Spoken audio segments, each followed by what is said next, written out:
Había una vez, en un bosque encantado, donde la luz del sol brillaba como el oro, dos niños que jugaban felices, disfrutando de la naturaleza.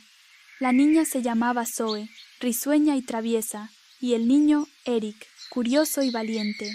Un día, mientras corrían y cantaban, se toparon con un gran oso. Al principio se acercaron temerosos, pero el oso, muy simpático, con mucha amabilidad, les tendió su mano para jugar con ellos. Muy cerca de ellos estaba un ciervo llamado Bambi, que les aconsejó ser amistosos con todos los animalitos del bosque. Bambi les dijo: «Siempre sean amables y empáticos, así serán queridos por todos y serán inolvidables».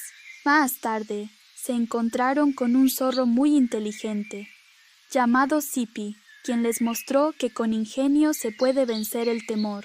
Usa tu astucia y perspicacia, nunca debes atemorizarte. Con valentía y sabiduría siempre saldrás vencedor. Siguieron jugando todos juntos. Zoe y Eric se sentían emocionados por poder compartir ese día junto a los animales tan amigables. Pero el sol se ocultó y cayó la noche sobre ellos.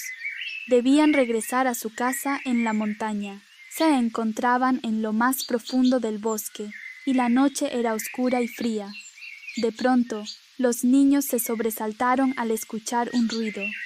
Un tronco seco crujió. Zoe y Eric se estremecieron, pero el oso, que los acompañaba, les dijo: «No teman, es una ardilla juguetona». De repente vieron luces brillantes y destellos. Eran luciérnagas, todo parecía un baile encantado. Los niños, asombrados, miraron con sus ojos muy abiertos y descubrieron que en la oscuridad la naturaleza es un tesoro precioso. En esta aventura en el bosque, los niños también aprendieron una lección muy importante, que con amabilidad, valentía y sabiduría se pueden lograr mejores cosas. También aprendieron que en el bosque o en la pradera y en todas partes donde nos encontremos, el respeto es siempre valorado y nos ayuda a tener buenos amigos con quienes compartir y divertirnos.